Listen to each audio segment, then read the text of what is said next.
Éxodo arranca conforme a la promesa que Dios ha dado. Éxodo es un libro de promesas de Dios cumplidas en Israel. Voy a hablar las tres promesas que están aquí. En Génesis 12:2, Dios le dice a Abraham: yo haré de ti una nación grande, te bendeciré y engrandeceré tu nombre y serás bendición. Esta promesa que Dios le da a Abraham es acerca de una nación grande, o sea, mucha gente y un territorio. Haré de ti una nación grande y te bendeciré y engrandeceré tu nombre. Génesis 12:13, que sigue, dice: bendeciré a los que te bendigan y maldeciré a los que te maldigan, y en ti serán benditas todas las familias de la tierra. Esta es la tercera. Primero, Dios les promete que van a ser una nación muy grande. Segundo, que van a heredar una tierra. Y tercero, que por medio de Abraham van a ser benditas todas las familias de la tierra. Muchas personas toman estos versículos para sí mismos o se los dedican, pero realmente no. Estos versículos van específicamente para Abraham. Y hay otra promesa todavía más atrás en Génesis 3:15, que más que una promesa es la consecuencia del pecado del hombre. Dios dice a la serpiente: yo pondré enemistad entre la mujer y tú, y entre su descendencia y tu descendencia. Ella te herirá la cabeza y tú le herirás el talón. Entonces, otra promesa, pero es más que todo como una corrección para la serpiente, dice que va a poner enemistad entre la simiente de la mujer y la simiente de la serpiente, los hijos de Dios y los hijos del diablo. Iba a poner una enemistad y Jesús terminará triunfando sobre la cabeza y él solo herirá el talón. Todas estas promesas empiezan en Éxodo a cumplirse. Génesis es la primera parte de la creación, el origen de la nación de Israel y todo esto. Ahora en Éxodo, vamos a Éxodo 1:14, empieza todo esto. ¿Listo? Vamos a tener paciencia, que la lectura al principio de Éxodo es un poquito tediosa, pero vamos a leerlo. Estos son los nombres de los hijos de Israel que entraron con Jacob en Egipto. Cada uno de ellos entró con su familia: Rubén, Simeón, Leví, Judá, Isaacar, Zabulón, Benjamín, Dan, Neftalí, Gad y Aser. Todos los hijos que le nacieron a Jacob fueron 70. No es que Jacob tuviera 70 hijos, sino que era toda la familia, eran 70. José ya estaba en Egipto. Y murió José y todos sus hermanos y toda aquella generación. Y los hijos de Israel se reprodujeron y se multiplicaron y aumentaron bastante en número y en fuerza. Y el país se saturó de ellos. Mientras tanto, en Egipto surgió un nuevo rey que no había conocido a José. Y le dijo a su pueblo, a los egipcios: como pueden ver, el pueblo de los hijos de Israel es más numeroso y más fuerte que nosotros. Así que debemos tratarlos con mucha sabiduría para que no se sigan multiplicando. Puede suceder que en caso de guerra ellos también se alíen con nuestros enemigos y peleen contra nosotros y se vayan del país. Entonces los egipcios pusieron sobre los israelitas a comisarios de tributos para que los afligieran con sus trabajos. Así los israelitas construyeron para el faraón Pitón y Ramesés, que eran ciudades de almacenaje. Pero mientras más los oprimían, más se multiplicaban y crecían, de modo que los egipcios sentían temor de los hijos de Israel. Por eso los egipcios sometieron a los hijos de Israel a una cruel servidumbre. Les amargaron la vida y sin piedad los obligaron a hacer barro y ladrillos y todas las labores del campo y toda clase de trabajos pesados. Vamos a dejarlo hasta ahí, vamos a ver todo el capítulo, vamos a dejarlo hasta ahí. En la primera parte vemos la descendencia de Israel, quienes fueron los que entraron a Egipto, los 12 hijos de Israel, las 12 tribus de Israel. Que esos 12 hijos, yo no sé si se acuerdan más o menos de la historia, pero José y sus hermanos, los hermanos lo venden a Egipto como un esclavo. Luego pasa hambre y todo esto. José tiene revelaciones, sueños y hace una administración súper buena. Faraón lo coloca como segundo al mando. Y los hermanos van a Egipto a buscar comida sin saber que José estaba vivo. Y José los ve, los reconoce, voy a parafrasear, y los deja entrar con ellos. Y desde ahí, los hermanos de Israel y de esos 70 entraron a Egipto. Eran 70. De Génesis, al final de Génesis, cuando muere Israel, A este éxodo, cuando ya dicen que un rey no conocía a José y empezaron a esclavizarlo, pasaron 400 años.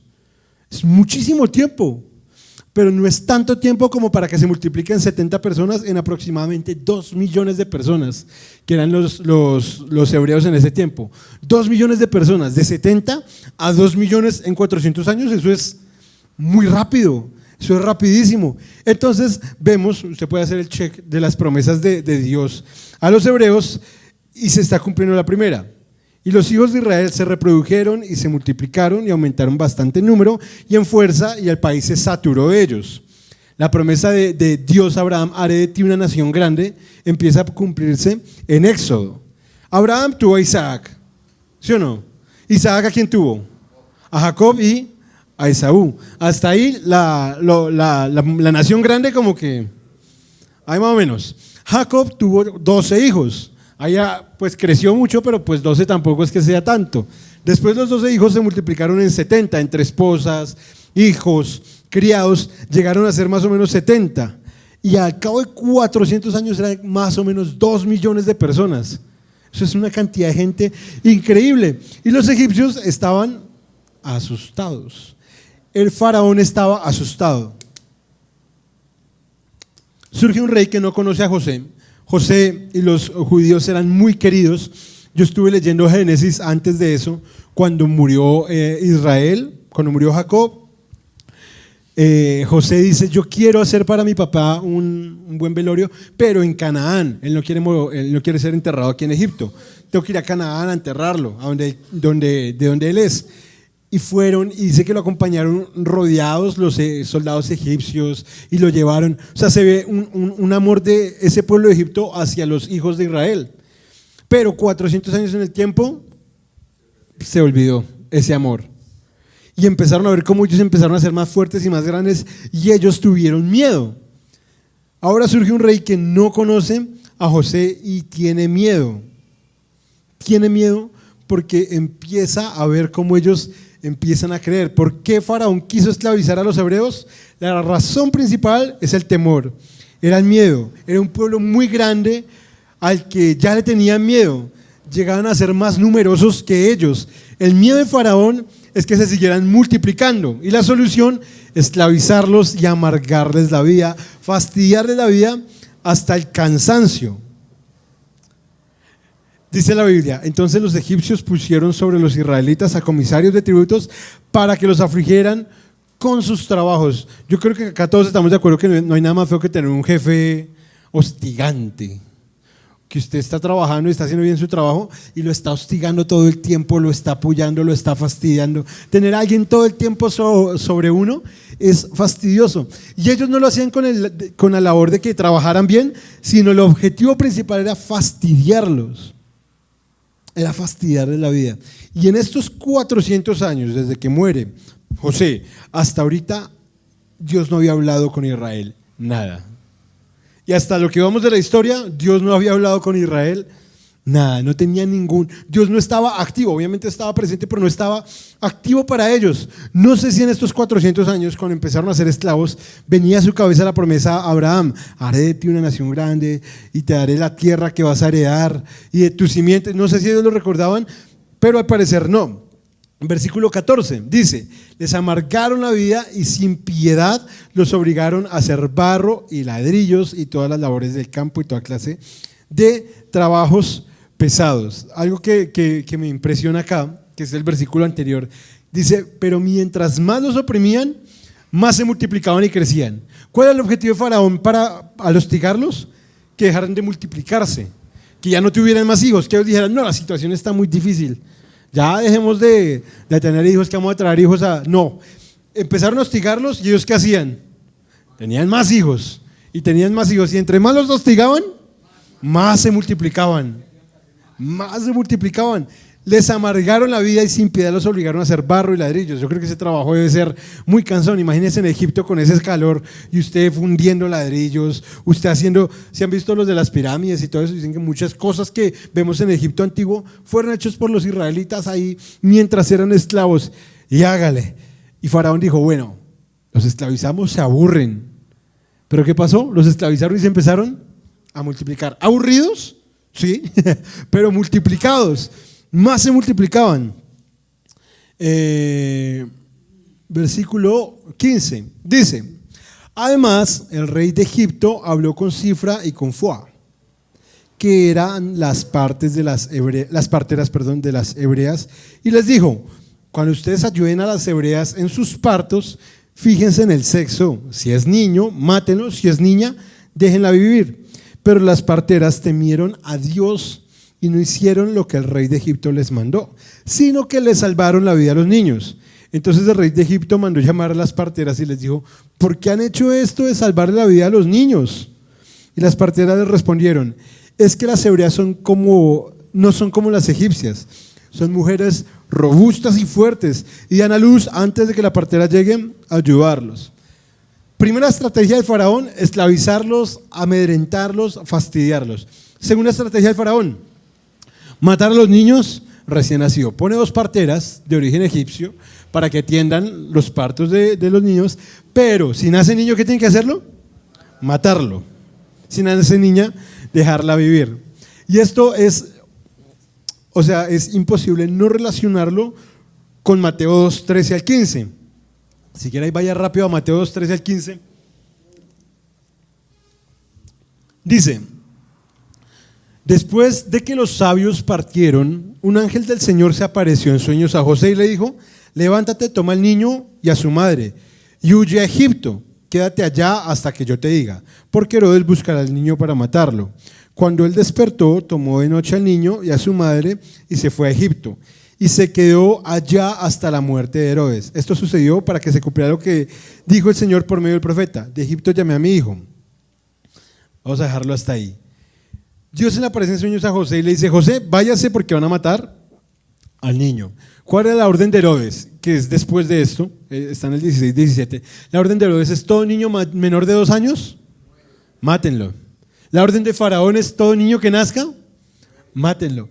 Lo que me causa mucha curiosidad es que todo niño que nazca en Egipto debe morir, que sea hebreo. Todo niño hebreo que nazca en Egipto debe morir. Pero cuando se le aparece el ángel a José y María, dicen: huyan. ¿A dónde?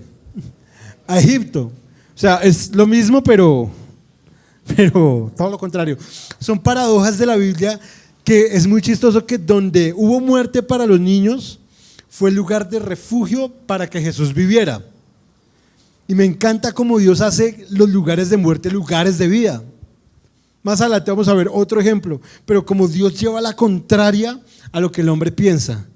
Un niño hebreo que nace en Belén tiene que salir corriendo a Egipto. La historia de Moisés es al revés. Un niño hebreo que nace en Egipto tiene que salir no corriendo, sino nadando por el río para huir de la muerte. Pero es un punto crucial que veamos esto, porque Moisés es tipo de Jesús. No es que sea Jesús, sino que en Éxodo nos están mostrando a Jesús por medio de Moisés.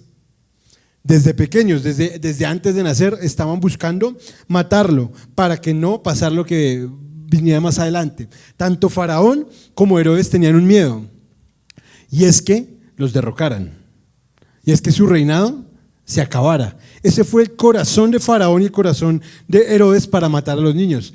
Pero en ninguna de las dos cosas triunfó el mal. Me encanta porque Dios hasta este momento no ha hecho algo activo. No es que Dios se apareció a Faraón y no maten a los niños. Dios no ha hecho nada activo, pero Él dio una promesa, y esa promesa se cumple. Si Dios promete algo, Él lo cumple.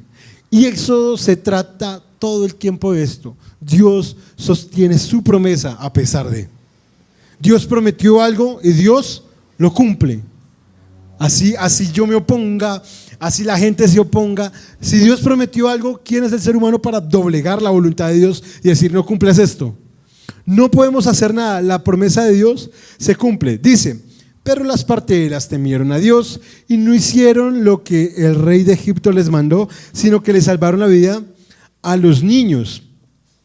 Yo no sé si ustedes han visto a alguien muy poderoso, así como muy de cerca. Yo no he visto a muchos poderosos muy de cerca, pero digamos, ver un presidente o algo así debe ser imponente, ver cómo lo rodea esos escoltas y eso. Faraón mismo las llama, eran dos parteras, o sea, no eran del alto gremio ni estaban acostumbradas a la alta alcurnia, eran dos parteras. Y Faraón las llama y les pide eso. Yo tendría miedo porque Faraón, o sea, debió ser imponente, más con su vestuario y todo eso. Y las mujeres dicen, la Biblia dice, pero las parteras temieron a Dios. No le tuvieron miedo a Faraón. ¿A quién le temieron? A Dios. En Mateo 10:28 dice, no teman a los que matan el cuerpo, pero no pueden matar el alma. Más bien teman a aquel que puede destruir el alma y el cuerpo en el infierno. Es un poquito dura esa palabra, no es un versículo tan para dedicar, aunque se los dedico a todos. No le teman tanto al hombre, témanle más a Dios. Y las parteras, yo creo que en su interior decían, nos van a matar. Faraón nos va a matar por no hacer lo que él nos pidió. Pero igual, su temor a Dios hizo que ellas no mataran a ningún niño. Nacían niños y ellas no hacían nada de lo que el Faraón les había dado. Nacían niños y ellas no lo cogían y lo mataban, sino se quedaban así. Y lo que me da curiosidad es que cuando Faraón las manda a llamarles de ¿qué ha pasado? Dice, es que las mujeres hebreas no son como las egipcias, son más que fuertes. ¿Usted cómo cree que tomó esa noticia Faraón? O sea, las mujeres son más fuertes, o sea, hasta las mujeres hebreas son más fuertes que las, o sea, son más grandes en número. Los hombres, Faraón ya lo había reconocido, son más fuertes. Y ahora las mujeres también son más fuertes. Faraón se estaba frustrando. Las dos estrategias de Faraón han fallado. La primera, entre más los esclavizaban, más se multiplicaban. Imagínense esa frustración de Faraón. Los esclaviza, los oprime y cada vez ve más niños hebreos y cada vez más jóvenes hebreos, más adolescentes hebreos.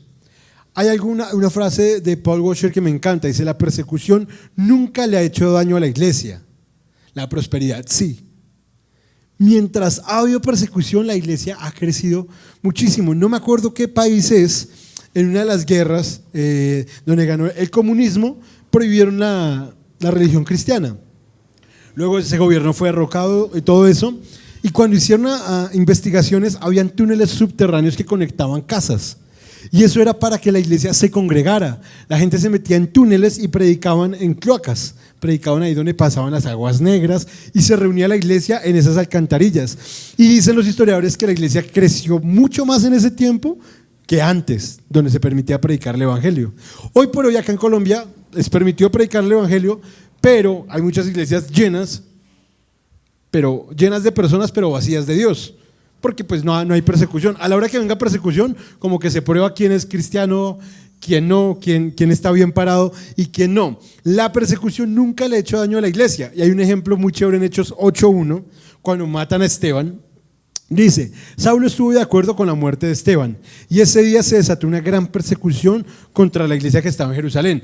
Desde la muerte de Esteban cogieron los fariseos y todo eso y ahora sí vamos a matar a todos. Ya matamos a uno, vamos a matar a todos. Pero lo que pasa a continuación es, y muchos se dispersaron por las tierras de Judea y de Samaria, menos los apóstoles. Entonces la persecución que hizo que la gente saliera corriendo de ahí, pero donde llegaban empezaban a predicar.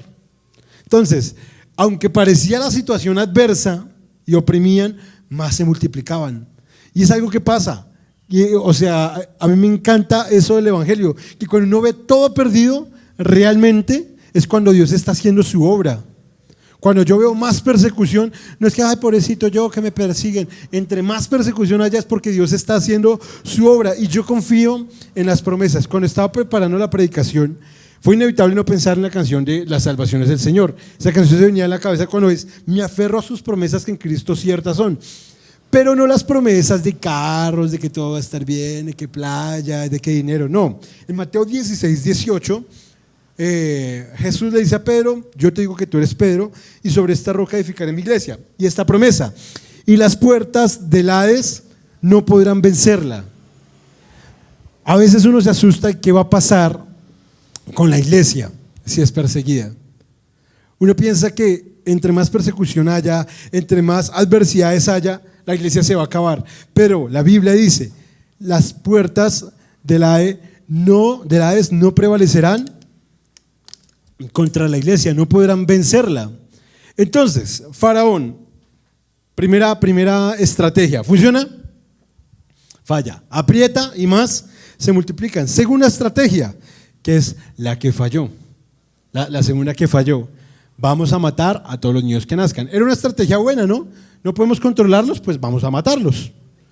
¿Qué pasó? Tampoco funcionó. Algo que me impresiona es que la segunda estrategia de Faraón, ¿por quién fue derribada? Por dos mujeres.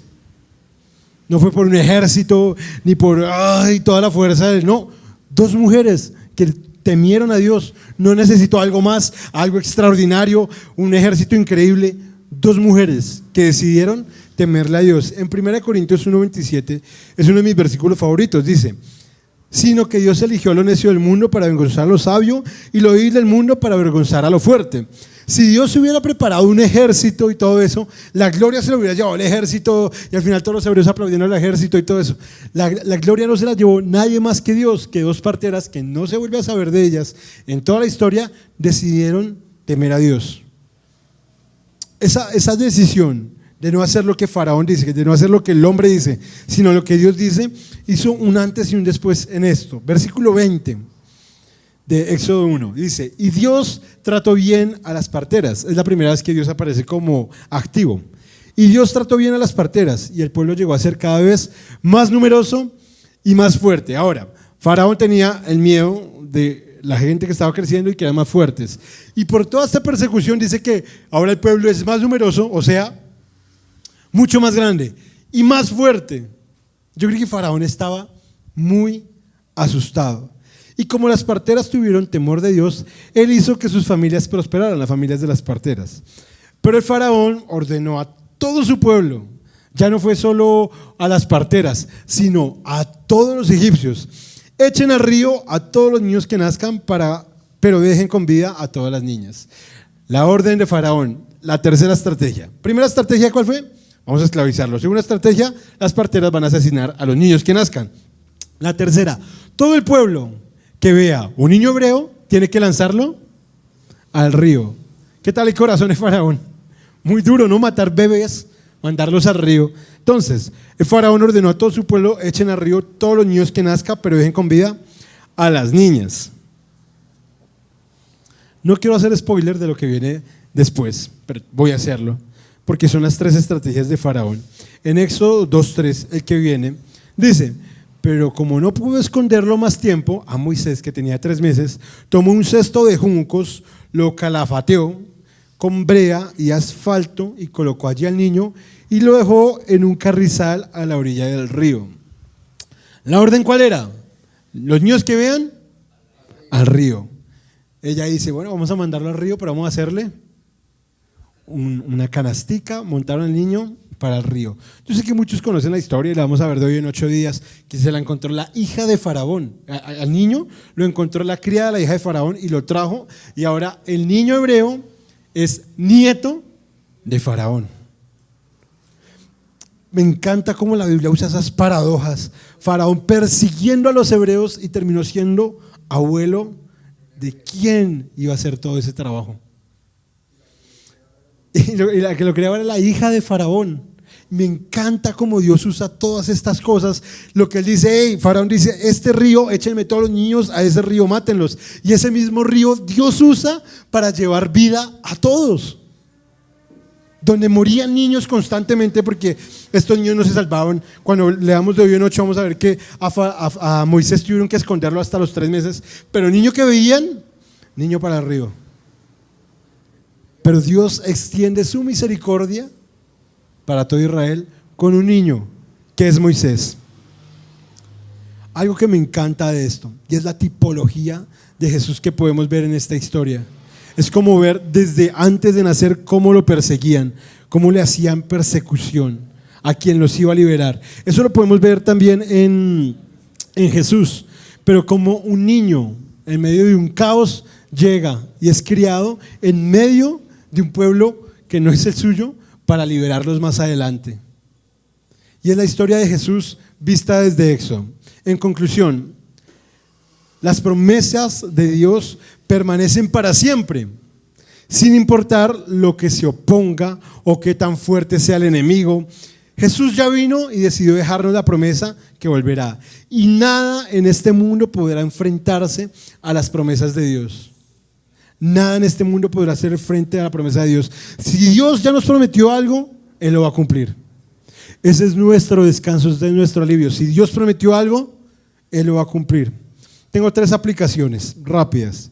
Primero, nunca olvidemos las promesas de Dios, así estemos en un lugar incómodo.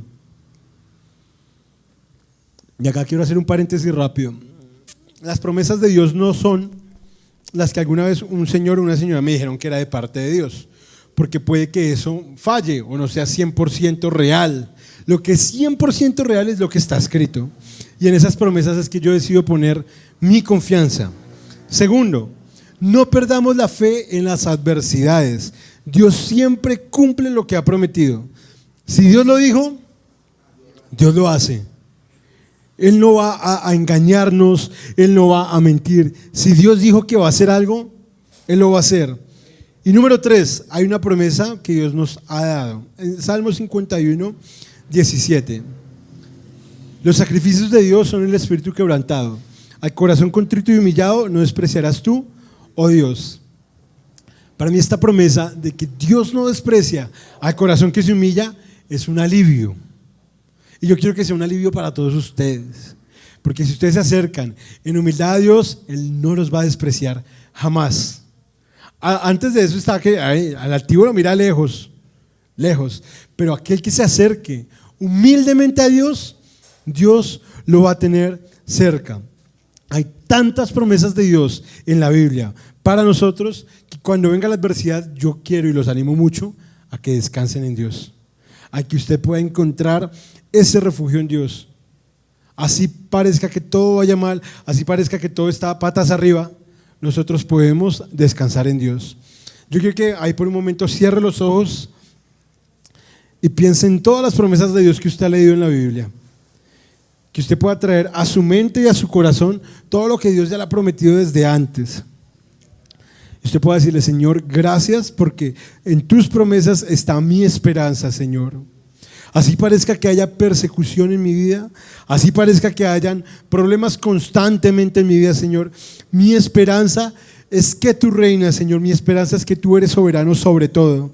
Y que si tú prometiste, Señor, salvar a aquellos que te buscan de humilde corazón, Señor, en eso descanso yo. No descanso en lo mucho que yo pueda hacer, no descanso en lo mucho que yo pueda pelear. Yo descanso en tu palabra, Señor, y en que tú sabes que es lo mejor para mí. No descanso en mis fuerzas, Señor, porque mis fuerzas flaquean. No descanso en mis estrategias, porque mis planes se caen, se derrumban. Yo descanso en tus planes que son eternos, Señor. Gracias porque tú nos has permitido de conocer tus promesas, conocer tu palabra, Señor. A pesar de la adversidad, confiamos en ellas. A pesar de los problemas, confiamos en ti, Señor. No nos dejes, Señor, confiar en nosotros mismos, porque cuando venga el problema, Señor, nos vamos a derrumbar. No nos dejes confiar, Señor, en nuestras propias estrategias, porque en cualquier momento se pueden caer. Ayúdanos a confiar en ti y en tu palabra, Señor, que permanece para siempre. Yo te pido con todo el corazón, Señor, que nos ayudes a andar en rectitud delante de ti.